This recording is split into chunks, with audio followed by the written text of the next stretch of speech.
Good morning, good afternoon, everyone. I'm Jonathan Lowell. I'm the Engagements and Programs Coordinator for Planet Texas 2050. Welcome to our final day of our symposium. Welcome back if you've been in the previous days. I'm just going to give a couple of quick housekeeping notes. One, the bathrooms are out this door and immediately to your right. We are also trying to be a zero-waste event, and so almost everything is compostable, including your silverware and your cups. There's one exception. The black caps to the coffee cups are recyclable, not compostable. So please put those in the recycling right next to the green bins. And then the coffee creamer little caps also need to be put into the trash. But other than that, everything can be composted. Also, just a quick note on the agenda today. So we will be running straight through from now till 2:30. There won't really be a break. I mean, you can take your own individual breaks, but we won't have a break in the programming. And then we will be moving over after 2:30 to the TAC-Viz lab. We'll have more instructions when we get to that point. But just to give you a brief overview of the day, and I'm going to pass it over to Walker Zupan to introduce our keynote panel for today. Thanks, Jonathan. Good afternoon, everyone. Good afternoon, thank you. My name is Walker Zupan, and I'm a first-year MFA candidate in the Drama and Theater for Youth and Communities grad program in the College of Fine Arts here at UT Austin, and a member of the planning team for today's programming. In organizing this final day of this year's symposium, we dedicate our time to an explicit focus on the value of the stories, activism, and artistry of youth and communities. Those who work in partnership with university faculty and students to imagine a just and resilient climate future. We begin our day with a panel focused explicitly on youth climate activism. As someone who does research in this area, I recognize that young people, particularly from frontline communities and nations who have contributed least to the climate crisis, continue to organize and sit at the heart of the environmental justice movement. Young people understand that efforts to address climate change must center equity, intergenerational collaboration, and collective flourishing. What's more, the art that young people make gives voice to their experiences, celebrates the resilience and lifeways of their communities, and envisions vibrant futures. In this way, young people continue to remind me of the extraordinary possibility inherent in this moment. On that note, it's my great pleasure to introduce our closing keynote speaker, Pooja Tilvawala.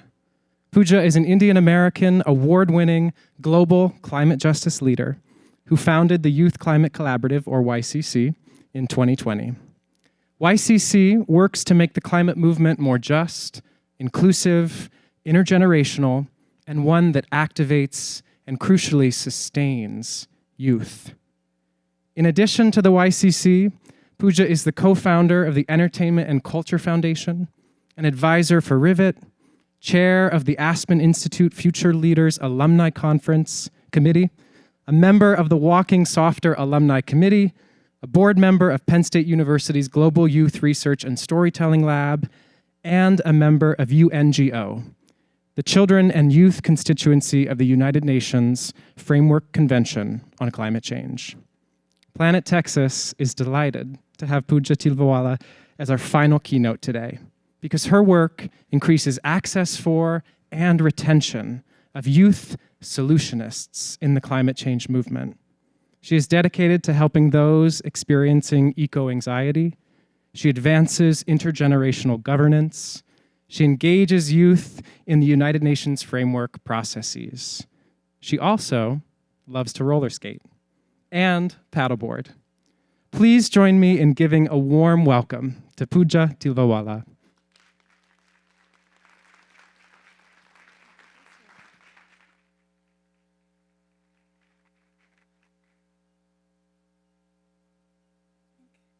a little short for this. Okay. Seems so well. Thank you.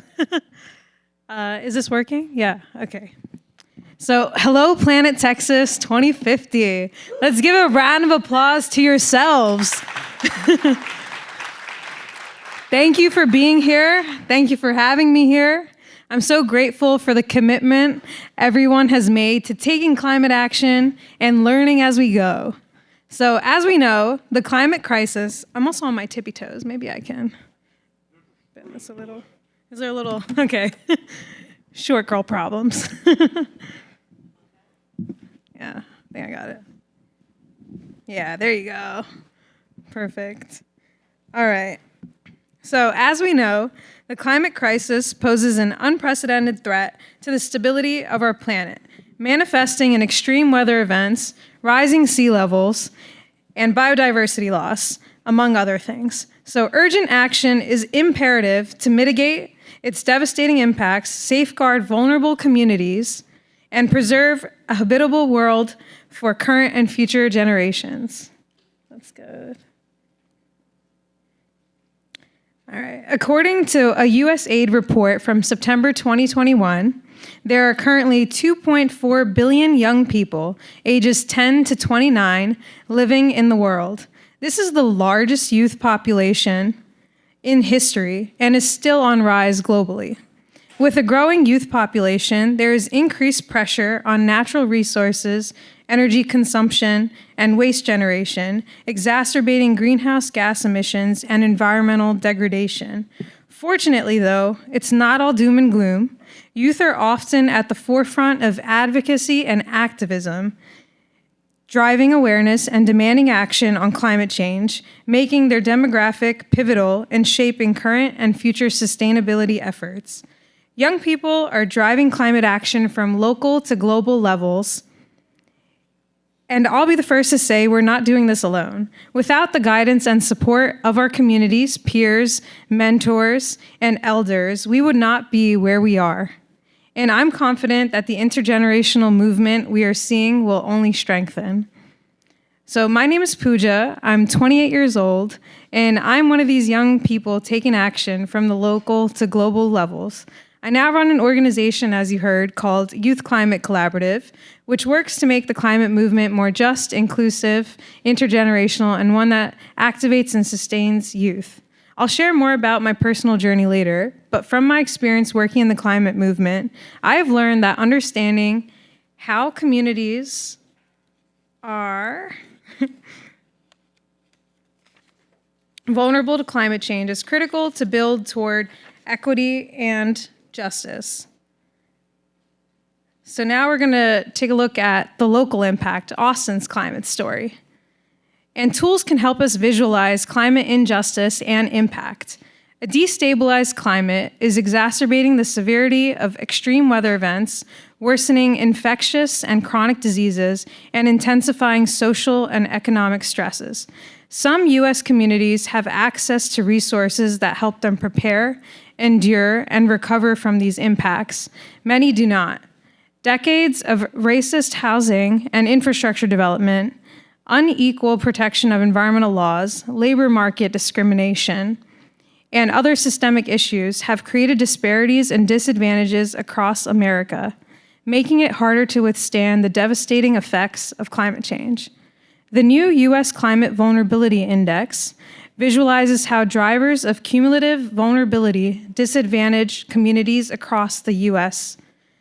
Better understanding of the intersections between growing climate risks and pre-existing long-term health, social, environmental, and economic conditions is critical to effectively deploying targeted adaptation efforts and building climate resilience for everyone. The CVI provides a robust, data-driven approach to understanding locally relevant determinants at a neighborhood scale.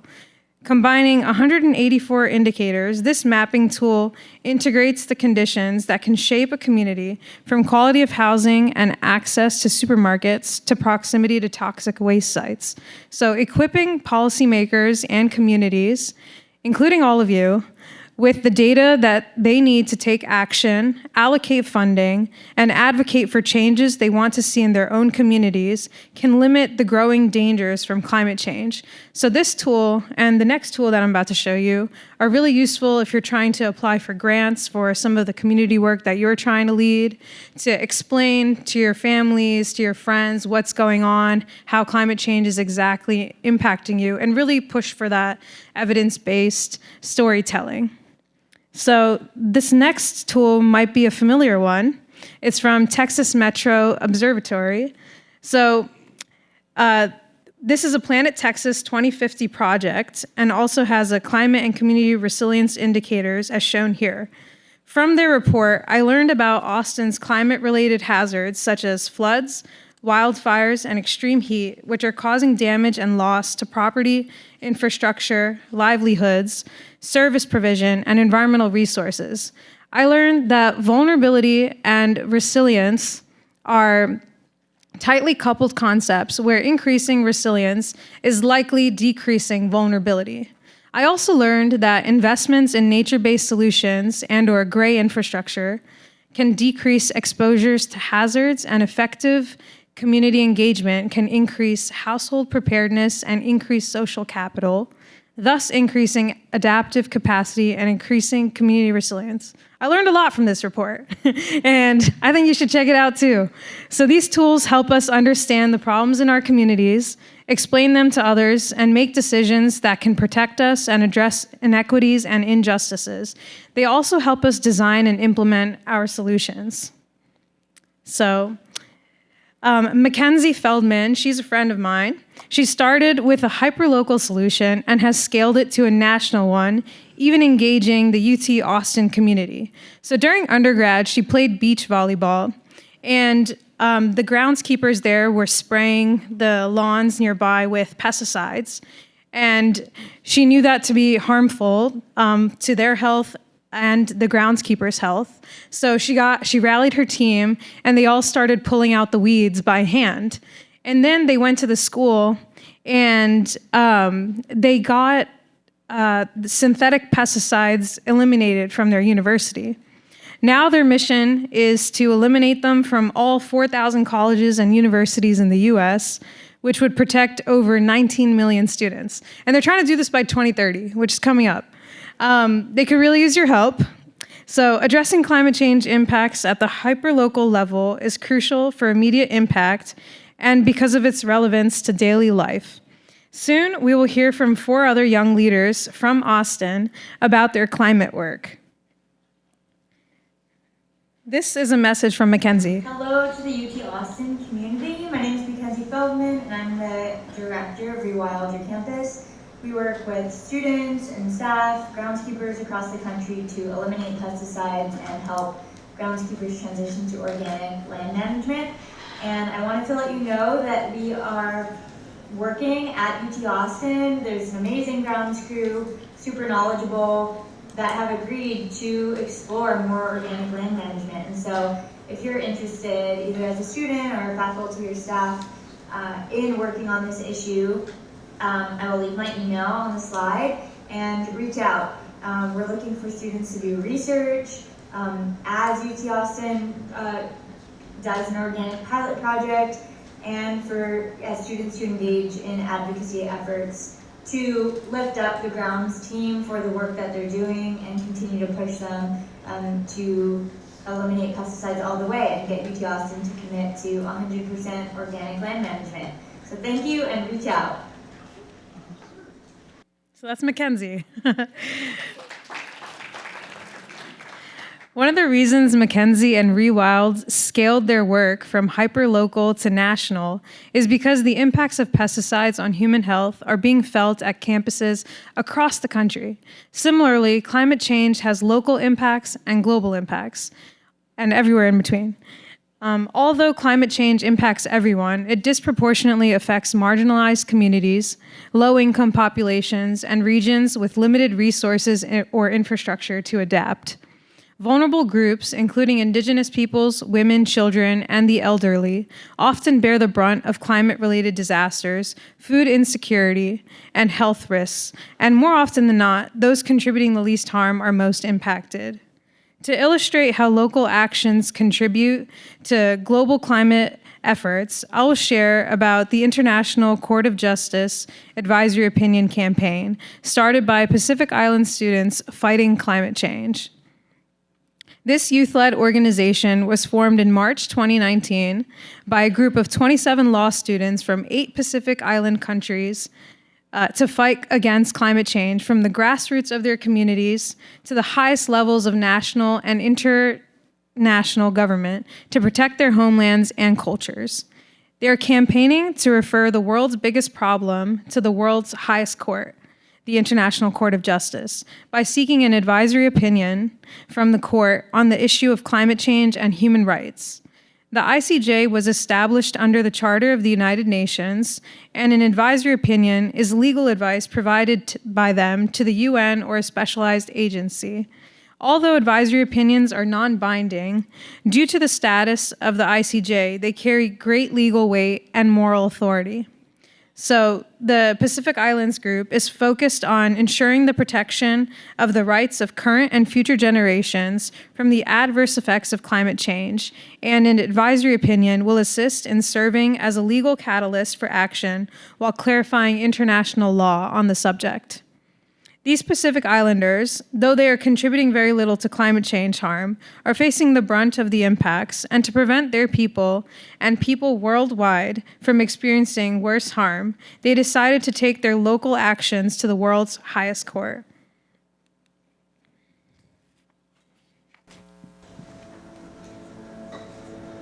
We, the people of the Pacific, affirm a common wish to live together in peace and harmony, to preserve the heritage of the past, to protect the promise of the future. We respect the diversity of our cultures. Our differences enrich us. The seas bring us together. they do not separate us. Our islands sustain us. Our ancestors who made their homes on these islands displace no other people. We who remain wish no other home than this. Having known war, we hope for peace. Having been divided, we wish unity. Having been colonized, we seek freedom.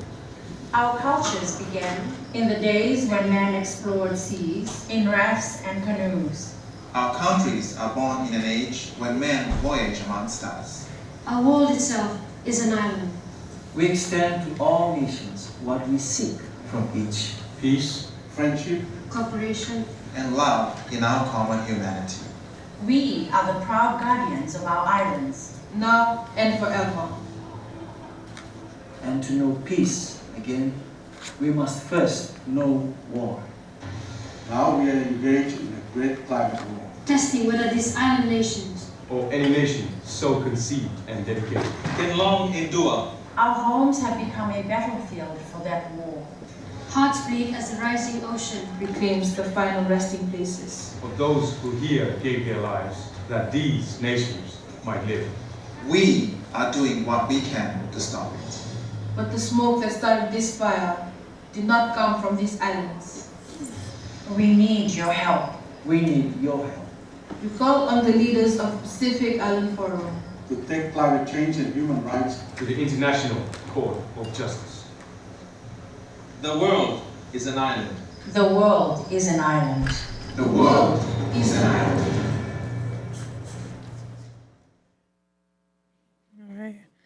So their local challenges and solutions are having ripple effects on a global scale, but it would not have been possible without collaboration and knowledge sharing between local communities worldwide who helped push for the ICJ advisory opinion. So youth, we are forces for change. These days, my youth peers are everywhere, filling significant roles and accomplishing needed work. Some are exploring their interests, others are advancing intergenerational collaborations, and others are conducting research. Examples of roles we fill include advocates, educators, policy writers, negotiators, coordinators, entrepreneurs, and creatives. The list goes on and on. On the screen are 2 examples of ikigais, which can be used to help you determine your role or the roles that you'd like to play in this ecosystem. These are just 2 examples. There are many different examples of ikigais you can find online. So now, what are some challenges and opportunities in this climate space? Working in the climate space and being part of the climate movement comes with its challenges, and then race, gender, sexual orientation, age, and other components of identity can increase these obstacles. Some of them include the need for finances, funding. I'm feeling like it's constantly looking for the next grant, the next grant, the next grant, to just continue for another year or even the next few months, right? And if we could even develop an endowment, right? Dare I say endowment? Or, yeah, exactly. Or at least get multi-year funding, then you have the advantage of being able to think ahead, plan ahead. But without that, you're kind of just stuck in that, monthly planning or year planning, and you're just shelving your 5-year strategic plan until the one day that you could possibly have that funding or other resources. So one way around this, what we've done is try and form partnerships with people who do have money or resources or can provide the staff time in kind. So for example, we're partnered with Penn State University on a research program on intergenerational governance structures. And that's really helpful because then we get some of their staff, we have our staff, and then we can apply to many more grants together that we wouldn't have been able to apply to otherwise. Then there are the emotional challenges that come with being in this space. And over there on the right, near that blue water bottle, there are these awesome, Katie's gonna hold them up, awesome zines. So basically, we got artists from around the world to co-create a guided climate mental health journal. And the zine is a little 20-page preview of the 200-page journal, which is gonna come out in May, which is Mental Health Awareness Month. In the US. But raise your hand if any of you have ever felt burnout, eco-anxiety, even joy from climate. Yeah, everyone, right? Does anybody want to share a little bit about their story? Anyone? Got a quiet crowd today. Yeah, would you like to share?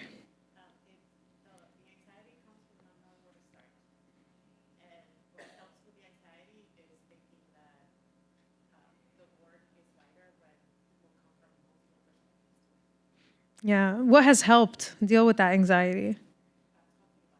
Talking about it, yeah. Anybody else talk to their friends, their parents? I drive my brother crazy. I just called him last night. Like, oh my God, I'm so stressed about this talk that I have to give tomorrow. No. So, and he said, they chose you for a reason. I'm like, you're right, they did. It's because I'm funny. No. So then there's also limited and restricted freedom of speech. Depending on which country you're from, you actually even get imprisoned for speaking up, speaking out, or worse, hurt. And it's very problematic, and it's hard to find solutions around that. We have some youth groups that try to help with sharing knowledge about the safety, staying safe, even while at protected conferences within the UN, because all your country's people are there. And if they know you're from their country and you've done something that you shouldn't be doing, you could still get in trouble. Then there's sometimes little to no access to mentors, depending on where you are and maybe how taboo climate is as a subject. And just knowing where to go to find all these different resources and people can be hard. The list goes on. So then difficulty in finding a champion of youth to advocate for youth in various institutions. So UT Austin staff and other folks who have access to resources and knowledge, I'm looking to you. So maybe there's a project that a student wants to start on campus. Maybe you guys can turn to a staff member or somebody you trust who could show you the ropes, and that would be your champion of youth for you to the administrators. Then institutional inertia, sometimes change is slow, right? Just trying to get certain policies passed can take forever, and that really slows things down, makes you lose motivation sometimes to continue. There are some people, so I was talking to a negotiator at COP who's been to every single COP, and they waited until COP 27, that's 27 years, actually a little bit longer, to see the loss and damage fund happen. So imagine, your patience is very tested in this space, but if you stick with it long enough, maybe you'll see it happen, and hopefully when it happens big time. Then there's competing priorities and or misconceived competition with other priorities like health, transportation, et cetera, right? But you got to find ways to show the connections and the relationships between climate and these misconceived competing priorities. Then I touched on this earlier, but a lack of youth seats and voices at decision-making tables with meaningful engagement. We're seeing a rise in this, though. So it's been a good positive trend. A lot more youth advisory councils, boards, intergenerational, like collaborative groups, working groups. And so I hope this continues. Even Austin, I want to give a shout out to this. And one of our panelists, Maryam, is on the Eco Rise in Austin Youth City Council. And there's 30 youth, if I'm correct, on the council. Which is awesome. And they partnered with a local nonprofit, Eco Rise, because they're closer to the community to host that council. So it's a very cool model. And we're seeing more of these crop up, not just in government space, like with the EPA's new Youth Advisory Council, but also in corporations like IKEA and other sectors. Then there's low diversity in mainstream narratives. Actually, one of the biggest challenges right now is media training for youth. So a lot of people while at conferences and stuff might get stopped by like a news reporter or something, and then they have to be quick on their feet on how to give like a, 20-second segment. And they might not know exactly what to say to have their sound bite even make it into the cut that they do. So they need training for that, training on how to write op-eds, how to pitch op-eds, how to find the people who publish your op-eds. So that's a big area. Then not being seen as credible and skepticism. Like, do you really know, do I deserve to be here right now? I think you can be the judge of that at the end of this, right? Then low diversity at large, especially in leadership positions. And this goes with other identity components too, like gender balance and such. I think this is the last list of challenges. A lack of opportunities to gain relevant knowledge and skills. There's school, but school's super expensive. There's a lot more free courses out there than before, but then you also need access to internet and stuff. Then missed opportunities for highlighting green job pathways. Like, I think green jobs or just showcasing the different career pathways and avenues within schools, within classes, would be super useful. It's not done enough. And learning how to make jobs in every sector, whether it's, fine arts or business, like a green job, meaning training you mentally to think sustainably and morally, would be super useful. Then the language entities used to describe themselves in jobs. We're seeing more of this. Like, a lot of young people look for jobs with mission alignment. And so we're seeing more of this, which is good. Then climate denial or delay, right? Kind of just as tactics to push things off because you just don't want to deal with it. Then the internet, computer, phone access, language barriers. This is more of a problem in other countries. But there are people who are implementing solutions, like, for example, the Red Cross. In some of their grant applications, they accept applications as voice notes through WhatsApp. So we're seeing a lot of innovation for this as well, which is exciting. And then some geographic barriers like mobility, right? Not being able to cross certain borders. Lots of conferences happen in New York, but getting a visa to come to the US is super tough. So a lot of people can't attend like the UN conferences and other things in the US that they might be able to attend in other parts of the world. So how did I get started? These are a bunch of logos on the left. The one at the bottom, NJDEP. So my dad used to, well, he still works there. They used to have a Take Your Child to Work Day.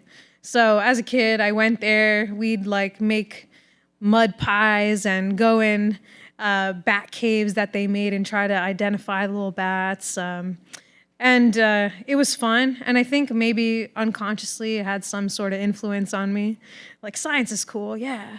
Then LSE, I went there in my third year of school, and I took this environmental economics class, and it was actually super interesting. And then I went to AU for school, so I guess I put that there just out of respect. And then Urban Adventure Squad, I worked there while in college, and we actually ended up doing a lot of environmental education for the youth that took part in an Urban Adventure Squad. We would take them out on their days off from school and show them the neighborhood and learn about, the greenery. We did a lot of geocaching, which taught me a lot about the neighborhood. And I actually have the app on my phone. And like last week, a bunch of friends and I hung out in DC and we actually went geocaching. It was super cool as an adult. Then UNA USA, they had this opportunity to go as a blogger fellow to the Global Climate Action Summit in San Francisco back in 2018. And that was my first climate conference. And just being in that environment, seeing the intersections of climate with all these different issues, seeing the activist protests out on the streets, inside the venue, getting blocked from entering the venue by activists, that was cool. And I was like, I want to be part of this. So then I started finding ways to be part of it, and then got into collaborative problem solving in climate for about a year and a half, and then luckily won $50K to start my own org, which is Youth Climate Collaborative. Basically how that happened is in February 2020, I went to this like climate and philosophy class, like a little event at AU, and I was talking to a professor about some ideas. He's like, you should start writing this stuff down. So then I had to, articulate my plans and put pen to paper. So then for the next 6 months, I basically created a whole like business plan and, what I would do to address the different challenges we just discussed. And then an opportunity came up on LinkedIn to apply for a chance at $50K to start your org. And so I like to call this Oprah's definition of luck, which is when preparedness meets opportunity. And so I got it. And then one thing led to another, and I'm still running Youth Climate Collaborative. We've got about 5K in the bank, but let's see how far it goes. And then, let's see. Turn your ideas into action. Now it's your turn. All right, so let's see. What was I gonna say to you? These are some steps you can take. Basically, define the challenge. So let's say the challenge is a lot of young people are facing burnout, anxiety. Identify a solution. So we have these guided climate mental health journals that are going to come about, as well as workshops and other things to go with it. Draft a mission and vision. You heard the YCC one about 2-3 times, so I won't bore you again. Implement the change, so start implementing it. Get some feedback, do surveys, that really helps. Get the metrics, right? And funders like metrics, right? They like numbers and stories. And put it all together and then just iterate until you get it right. And then mobilize, find partners, funders, build those relationships. Your net worth is as good as, your network. Network is the best thing that I've invested in, and I'm so grateful for all the friends around the world. Like, I have a couch to crash on basically everywhere. It's nice. And it helps with other things too. Then let's see. So I think they can circulate these slides. There are 2 resources that you can access once you have these slides. One is Ideas to Action Planning Guide by the Aspen Institute, and the other one is what's called SMARTY Goals. So it's the SMART Goals framework plus inclusion and equity as the IE. These are some other useful resources. So the first link has like a list of websites that lead to grants, funding, other opportunities. The second link is a 2024 climate conference calendar. We've started keeping track. I have to add some more to it. And then a climate dictionary by UNDP that was released late last year. Let's take a deep breath. So this is a friend of mine and Alexia's. A warm message from Pooja Patil, who's a little ocean climate solutionist. And this was in response to the Willow Project after it was approved in 2023. Okay.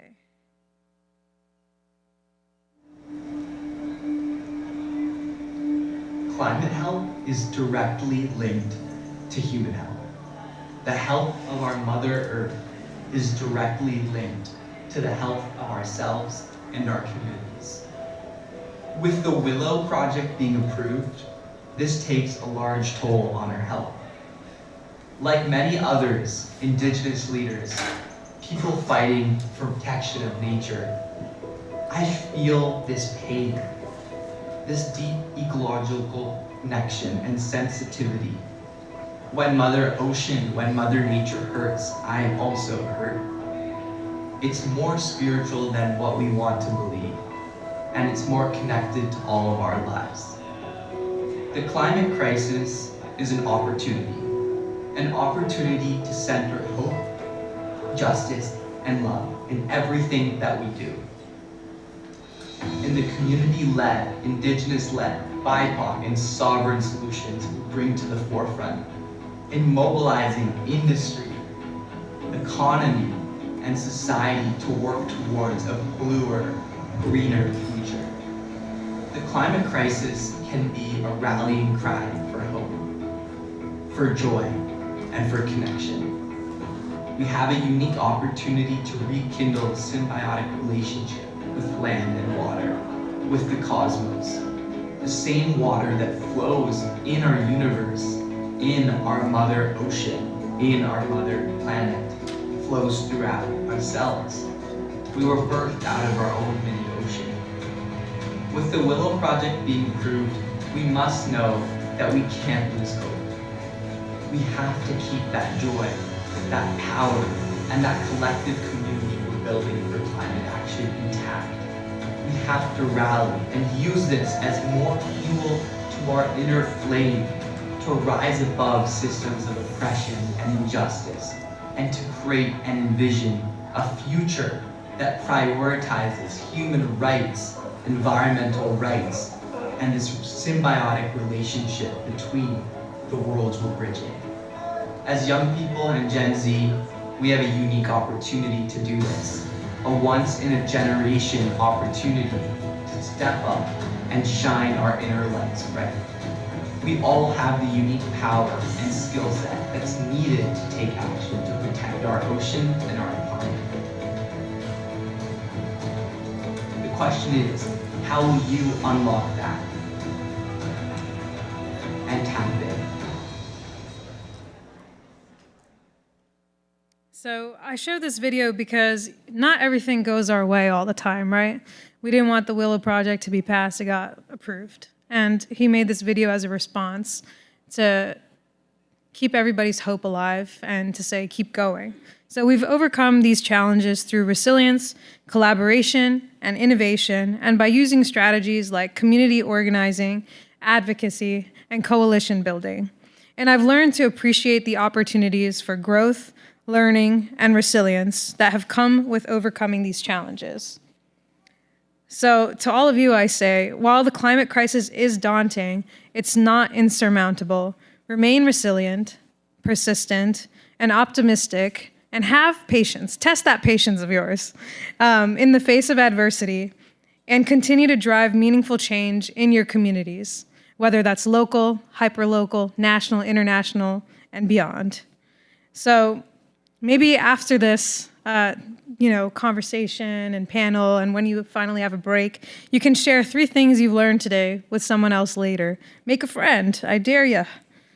So now we're gonna transition to the Mighty Fine panel.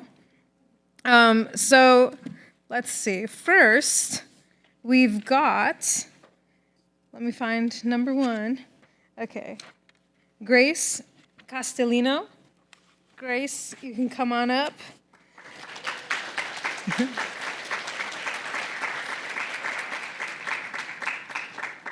So Grace, I don't know why I'm using this as a mic. I don't know. So Grace Castelino is a senior at the University of Texas at Austin, majoring in chemistry and minoring in sustainability, leadership, and business. She started out working on sustainability challenges such as wastewater management and green hydrogen production through performing research in chemistry research labs. Grace has also consulted on sustainability projects for DLA Piper and Goodwill Central Texas. She plans to work as an environmental consultant after graduation in May. Wow, round of applause. Focusing on air quality and emissions reductions projects for clients from many industries. She is very passionate about the importance of education in inspiring youth to get involved in environmental issues and believes that everyone has some role to play in solving this problem. Off to you now. Raise this up a little bit.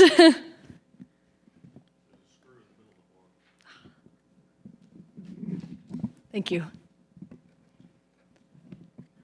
All right, hi everyone, I'm Grace Castelino. As Pooja said, I'm a senior at UT Austin, majoring in chemistry and minoring in business and sustainability. Very excited to be here today, and it's been really great to get to meet the other panelists. So as Pooja said, I really started out exploring these sustainability problems from more of a scientific angle. It just felt like the easiest way to approach these given my major in chemistry. So I started off my freshman year in a research lab called Urban Ecosystems. Essentially, in this lab, what we were doing was using DNA capsules to track where wastewater was leaking out into the creeks around UT, specifically focusing on Waller Creek. We learned a lot about how this wastewater can affect the creek ecosystems, and it was a really interesting project to work on. However, I did want to work on a new challenge, so I ended up joining a lab in the chemical engineering department, where I was working on developing the electrolyte for the electrochemical splitting of water reaction. This reaction, if you've heard anything about green hydrogen fuel, is kind of the reaction that we're hoping to use to produce this fuel. So it's a very great and impactful project to work on. However, after working in these research labs, I realized I kind of wanted some more opportunities where I got to talk to people more and see my impact happen a little bit faster. Because if you've ever worked in a scientific research lab, you know it takes a while to get a lot of things done. Luckily, during this time, I was able to bolster some of my education in sustainability. I went on a study abroad in Singapore, where I took a class on renewable resources and global sustainability. In this class, we got to hear from so many great guest speakers. If you've ever been to Singapore, you know they have a very unique way of trying to solve these sustainability problems. So we got to hear from people working in solar energy, working in the transportation department, working in forest recovery, and so on. This really inspired me to want to take more classes at UT that have to do with topics not just on the science side of sustainability, but all across the spectrum. That's when I added my minor in leadership and sustainability, and I've gotten to take classes ranging from climate change journalism all the way to corporate sustainability reporting. Outside of this, I've also had some opportunities to work on consulting projects through a program at UT called the Longhorn Impact Fellowship at Texas. In this, I worked with DLA Piper, which is a global law firm, on a project my fall of junior year, where we helped them develop a handbook targeted towards industrials companies that were starting to create an ESG strategy. In this, we did a lot of research on what industrials companies were already doing and got to help them a lot with writing this handbook, which is soon to be published. The second semester that I did this program, I worked with Goodwill Central Texas on looking at their textile waste. If you've ever been to a Goodwill, especially in this area, you know how many donations they get. And of course, not all of those are sold in stores or even offered up in stores. So with this, we looked at ways they could minimize their textile waste, as well as looking into the feasibility of textile recycling, which is very exciting for me because I kind of got to use that chemistry background in that project. I got to return to DLA Piper last summer as an ESG data analytics intern, which really gave me a lot of great data visualization skills and helped me further help clients with their sustainability strategy. I currently work for the Global Sustainability Leadership Institute at the University of Texas, which is housed in the McCombs School of Business. In this, I get to help with a lot of their events, engage with guest speakers in the Austin area who work on different sustainability projects, as well as inspire other UT students to come and join in our initiatives and take some of the classes that we offer. I really believe these educational programs are so fundamental to getting people involved in this space, and I really do think everyone can be part of the solution just through the small actions that they take. After graduation, as Pooja said, I'm planning on working as an environmental consultant in Chicago, where I will get to work on more air quality projects and get to further advise clients in that way, while also learning about many other different industries. Again, thank you so much for having me today, and I'm excited to be part of this panel.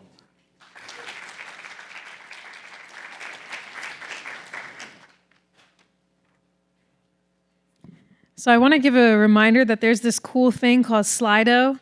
And if you scan this QR code, then as you have questions for these lovely panelists, you can just enter them and I'll see them on this lovely iPad and we can ask them later. All right, so next up we've got Alexia LeClerq. So Alexia is a friend and a grassroots environmental justice organizer and scholar. She has led dozens of campaigns from pushing for an equitable fossil fuel phase-out at the UN to passing federal climate legislation, fighting for clean water, relocating toxic tank farms, organizing mutual aid, and more. Alexia is the policy director at Poder, co-founder of the Colorado River Conservancy, and co-founder of a social environmental justice education nonprofit named Start Empowerment. Her curriculum has reached thousands of students across the U.S., and her work has been featured on Forbes, Washington Post, and The Guardian. She was awarded the prestigious Brower Youth Award, 2022 WWF Conservation Award, and is the youngest recipient of the Harvard AOCC Award. Alexia graduated summa cum laude from NYU and Harvard Graduate School of Education.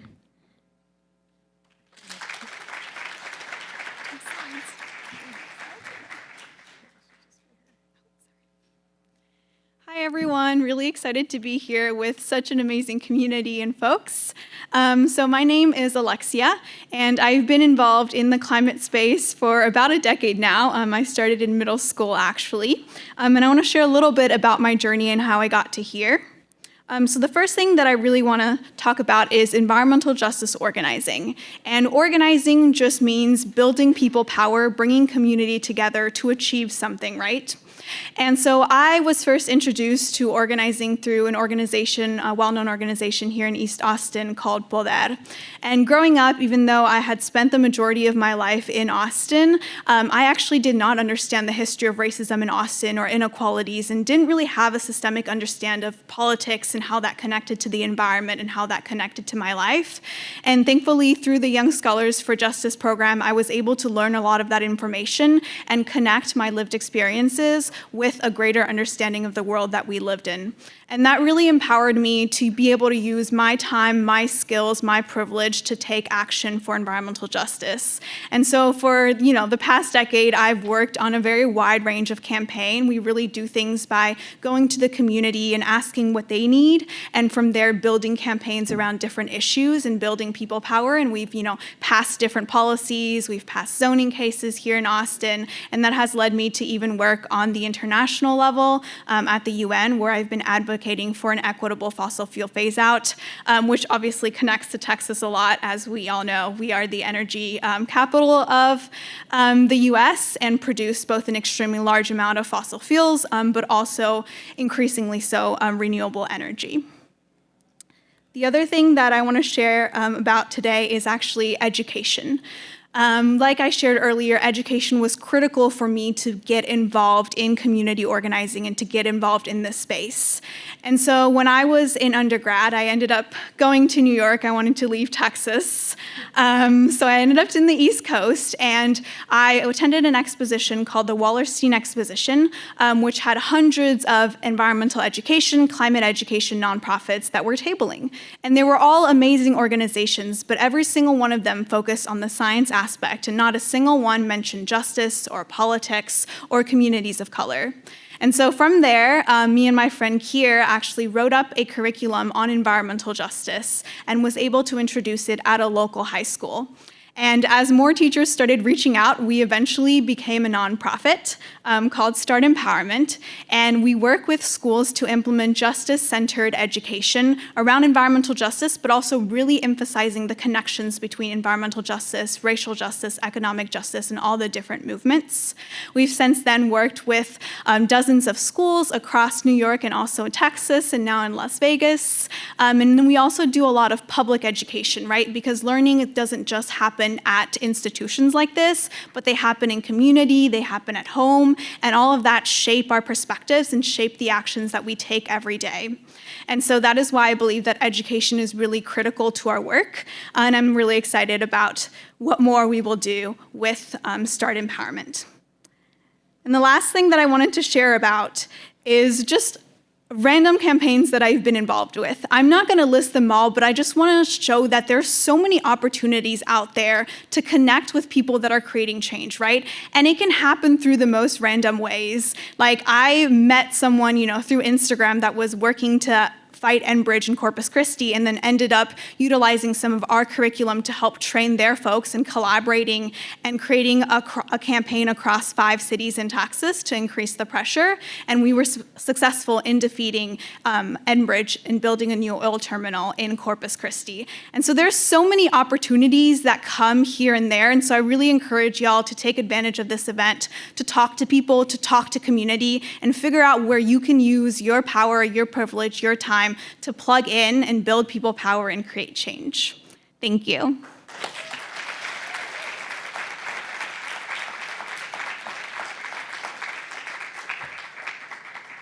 That was awesome.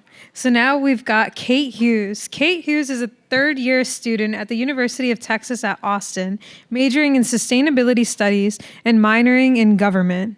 She is currently an engagement specialist for the UT Climate Leaders Program, where she partners with a data analyst to create effective and achievable greenhouse gas emissions reduction strategies for the UT College of Fine Arts. Prior to this role, she was one of the foundational interns for EcoEvo, an environmental nonprofit dedicated to reforestation, native seeding, and everyday sustainable practices. She believes that climate action should be accessible to all. She is committed to empowering people to realize their potential to affect powerful environmental change, regardless of their experience level, degree of authority, or identity. Thank you.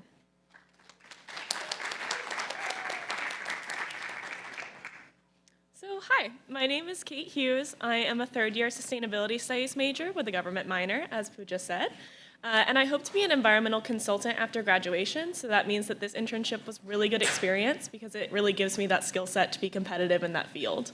I also have prior experience with customer service and environmental communication, which makes me a really good fit for the engagement specialist for the UT Climate Leaders. The Climate Leaders program is a year-long paid internship through the Office of Sustainability, and it's funded by the University Budget Council and the Green Fund. It consists of 10 undergraduate interns that are divided into pairs, an engagement specialist and a data analyst, and they're assigned to 5 colleges within the university. The engagement specialist will work on collecting qualitative data through community feedback, while the data analyst works on collecting quantitative data. And they'll work together to develop a plan to reduce greenhouse gas emissions for their particular college. And in April, we'll present final strategy recommendations to each of the deans of our colleges. So these are the colleges that we've been partnering with so far. We're only in our 2nd year, so there's still a lot of exciting work still to be done. But for this year, me and my partner, Vedika Shurtakar, are working with the College of Fine Arts. Now, data analysis isn't the focus of my work as an engagement specialist, but it is really important that each of the climate leaders is carbon footprint certified because this is a professional development internship, first and foremost. And through that certification, we learn how to navigate SciMap, which is an online software that allows you to track greenhouse gas emissions for your particular institution. It's also the platform that UT uses at a university level as well. So the particular engagement strategies that I've been using throughout this past year, starting with advisory groups, which are a small group of students, staff, and faculty within the university, within the College of Fine Arts, rather. that we meet every month for an hour each, and just kind of get to know the values of the college and their perspective on sustainability, as well as getting to know what they think about the reduction strategies that we've been considering, and they help us form new strategies as well. And in order to recruit for those advisory groups, I often have to talk to passerby on Speedway and go into fine arts buildings and go up to people and talk to them. And a lot of times I'll hear, well, I can't commit to a full-on advisory group, but you should really consider this. And that's something that's really been helpful in directing which engagement strategies I use and which reduction strategies I navigate towards. We're also conducting individual interviews with building monitors, building managers, and people that we're really interested in their skill set and their knowledge set, as well as people that are really passionate about talking to us about their perspective. We've also been implementing peer institution collaboration. I had the wonderful opportunity to attend the TRAC Summit this year, where I got to talk to a lot of professionals and students that are working on integrating sustainable practices in Texas universities. And that has been really helpful in navigating some of those reduction strategies and inspiring me to create new ones based on other people's work. We've also been conducting open house forums as a casual come and go way for people to learn about our process and our work and provide feedback for us. So based on all of those reduction strategies and the work that my data analyst has been doing, this is an abbreviated list of the reduction strategies that we're considering. The first being the Broadway Green Alliance, which is a strategy that UT-RGV has implemented, and it has really helped them reduce their waste, reduce their carbon emissions, as well as provide leadership opportunities for students and connect them to a professional network of theaters. We're also considering diversifying our waste streams, adding more categories to recycling and composting. This will reduce confusion among students who don't know where to put their trash. That is a common problem that we hear about. And it will reduce contamination rates and increase recycling rates.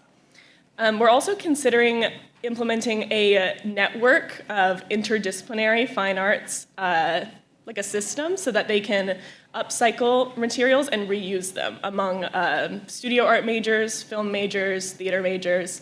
That's something I'm really excited about. I think that would be very cool. And the last one is rather simple, but it is really effective. When you repair and replace appliances within buildings, it's really important to replace them with energy-efficient appliances so that it will save money long-term and reduce carbon emissions right now. So currently, we are continuing those engagement strategies and community outreach, as well as data collection, to refine reduction strategies and form some new ones before our meeting with the dean in April. And if any of that sounds interesting to you, doing a little community outreach right now, if any of that sounds interesting to you, please reach out to me or scan the QR code up here. I'd love to hear your feedback or comments. Thank you.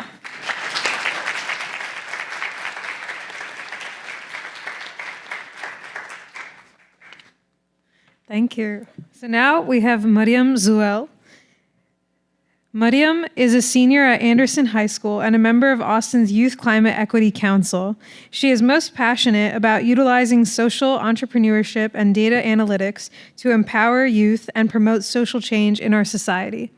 Outside of school, Maryam has contributed to several equity-centered design and intercultural understanding initiatives, including her roles as a council member in Austin's Youth Climate Equity Council, youth advisor in Headstream's Co-Creator Club, director of education data analytics at the Institute for Youth and Policy, and scholar in the 2023 AFS Global STEM Academies. After graduation, Maryam plans to major in business and data science at university to further her passion for social impact. All right.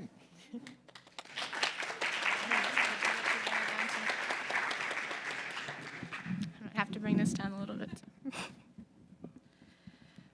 Okay. Hi, everyone. Thank you so much for having me. Again, my name is Maryam Zoweil. I'm an Egyptian-American senior in high school.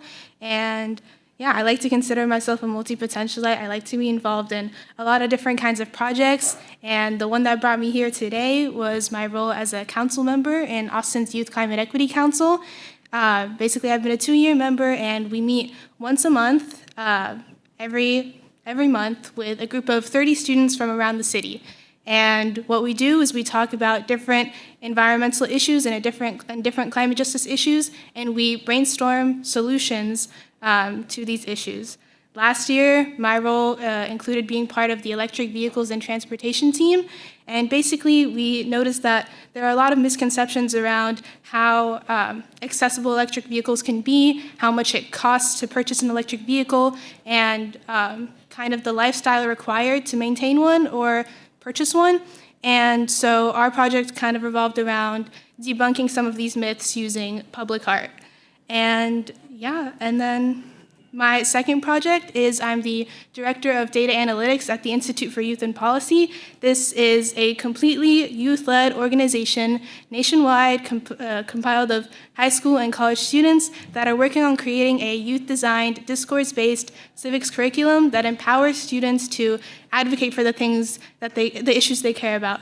And so we see in school a lot of the learning is very theory-based, but we try and go in there and kind of provide students with the opportunities to actually learn what to do with their thoughts and with their passions. And then the third project that also got me really interested in climate action was my role as a scholar in the AFS Global STEM Academies. Last year, I was really fortunate to earn a full scholarship to spend a month in Brazil and study abroad with 30 students from 14 different nationalities. And it was a really great opportunity to see how innovation and climate action really happens at the intersection of intercultural exchange. There can't be progress made without understanding the different communities impacted and their values and their goals. And so that was a really rewarding experience, just getting to go through the ideation process, communicate with community members to work on my capstone presentation, and just engage with students from around the world. And so, yeah, I mean, kind of to add to the list of problems that Pooja presented before, my main problems of focus are experiential learning opportunities.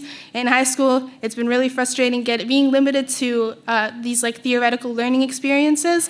And I think it's necessary for students to be able to go out there through internships and through shadowing experiences to be able to realize their passions and actually make impact with related to the goals they have and the issues they care about. And then also with Headstream, I'm working on focusing on the intersection of digital spaces and youth well-being. Current digital spaces have created this culture where youth are limited to being consumers rather than creators. And something I'm really passionate about is kind of elevating these new entrepreneurs that are working on creating digital spaces that create leaders out of youth instead of just limiting them to consumers. And then another issue that I care about is city infrastructure and youth mobility. I think we notice this especially in Austin. Youth have a really hard time being involved in our climate impact initiatives without being able to get out of their communities.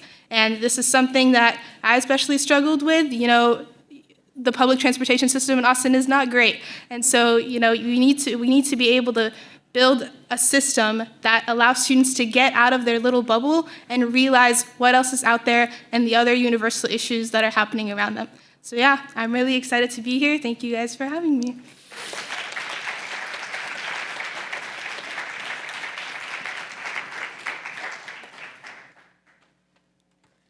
We're going to do a rapid fire round of questions, starting with one from the audience. So this is for our UT folks on the panel here today. What's one thing that you think UT needs to do to better support students to drive climate change action? Go for it. You can just go and speak. Right. I can start on that one. I think the thing that really helped me, as kind of Maryam was talking about, was having those experiential learning opportunities. I think that's something that's a little bit hard to come by at UT. I mean, there's a lot of opportunities to do kind of the more traditional routes. You can do a lot of research at UT, especially as a science major. That's what I found. But as a science major, someone who's not actually in McCombs, it was really hard to find opportunities to actually work on these sustainability problems outside of the research lab. So I think just making those more accessible to people in all of the colleges is something that I think would be really beneficial. Awesome. I was also going to say something similar, that I have found that it's really easy for me as a sustainability major to find sustainability opportunities, but they normally only advertise those to people that are already interested in sustainability rather than trying to advertise them to people who have never considered it before. Thank you. So for the next question, Alexia, what's the most pressing issue or issues facing Austin, and what can we do about it? Big question. Yeah, I mean, there's definitely a variety of issues, from access to clean water to like flooding to heat. The one I specifically want to highlight, I think a lot of folks from East Austin will tell you is the number one issue is gentrification and displacement. And on first, that kind of sounds like a housing justice issue, but I want to explain that this is actually a climate issue because in the push for creating sustainable cities, we cannot exclude communities of color. We cannot just come in and build luxury apartment after luxury apartment and displace the people that have created this city, that have created this culture. And I think that's what Austin is falling into, especially with all the recent policies that have been passed. I can go on a separate rant about that. But I think we really need to start thinking intersectionally in order to really build a city that is sustainable and for the people that are from here, especially with Austin changing so quickly and having so many people come and tech industries come, we really need to make sure to protect the communities of color that are from here that are extremely vulnerable to these challenges. And so I think for me, that really is the number one issue. And I think we can connect all the issues that we are facing to that issue. Thank you.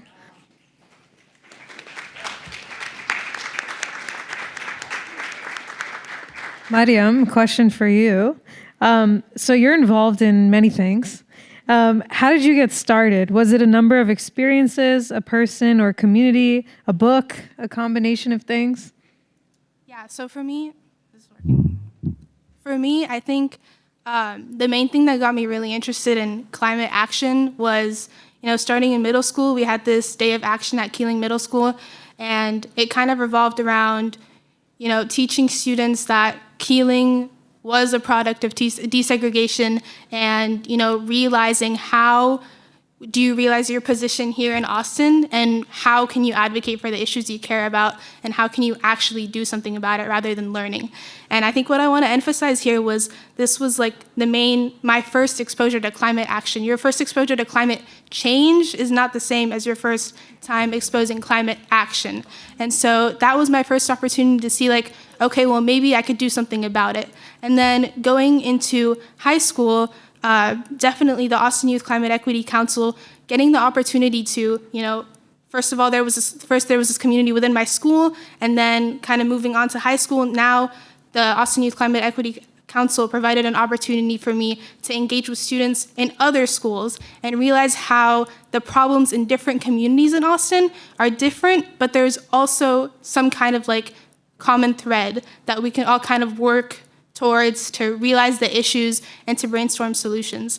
And so that experiential opportunity to connect with climate leaders and to figure out what they're doing and how youth can get involved was one of the main things that got me really interested in climate action. And I actually met Alexia through one of those convenings, and it's just really inspiring getting to make those connections, getting to learn about the leaders who are actually making change, and then being provided with the tools to actually do something about it, rather than just being told this is what's happening, and you can find a way to learn and get to a career where you can finally do something about it after 4 or 8 years of studying. No, we are here now. What can we do now to help? I'm going to ask 2 questions at once, and feel welcome to just start talking if you have an answer. So one is, can you walk me through your process from identifying a problem to implementing and scaling a solution? For any programs or initiatives you started or observed, what has been an example process? And then the other question, what do success and failure mean to you? How do you celebrate success and even failure? Easy questions. Yeah. Feel welcome to just begin if you have an answer. I can start. I think, especially coming from a grassroots organizing background, the number one thing you do is you figure out what are the issues facing the community. Literally go door to door knocking. It's an experience. I feel like everyone should do it at least once. And then from there, you start to realize what are the needs of the community. One example is I remember back in 2020, we were working on a project protecting the Colorado River in the east side. And so we were going neighborhood to neighborhood and asking them what their experience is in relation to pollution and the river, et cetera. And when we got to Austin's Colony, everyone was like, hold up, we don't want to talk about that. We actually have a drinking water issue.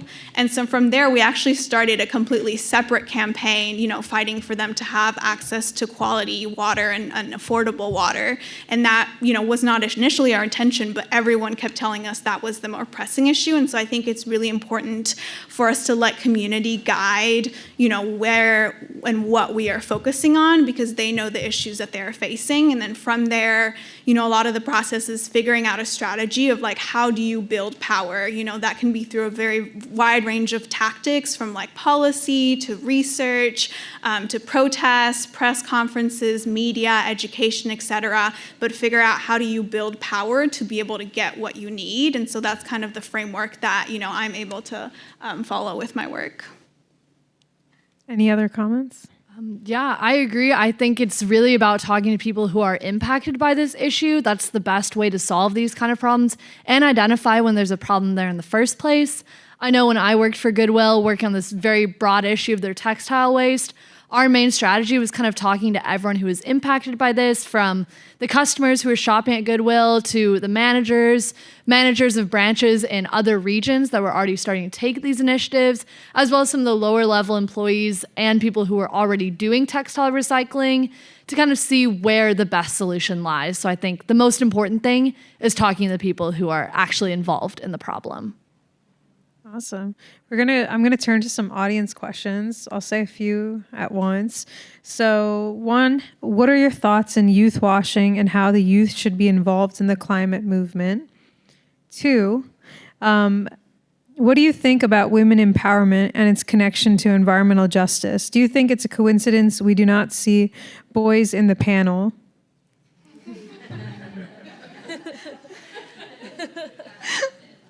Okay, 1 minute. So if anyone's got a 10-second answer, go for it. I think I noticed this a lot in a lot of my sustainability class as well. It's a lot of women who are involved in this space. I think something about it just really speaks to women in the sense it's like, we just keep fighting problem after problem. It's like, this is just another one that we're gonna tackle and we're gonna overcome together. So I think that's something that's really inspiring. All right. Maybe in the last 30 seconds, if you have any last thoughts that you wanted to share that you didn't get the chance to, feel free. I mean, just to make a comment about the whole youth washing thing, I've definitely been exposed to several programs where students have to pay to attend or pay to get access to some kind of experience. And I think that's really annoying, just having to limit access depending on who can afford certain programs. And I think that's, something that a lot of big corporations are leading towards. But to really move towards equity-centered climate action, we really need to break down these barriers and make sure that all youth have access to learn and gain experiences for free. Awesome. Let's give this panel a round of applause. Woo! Thank you, everyone.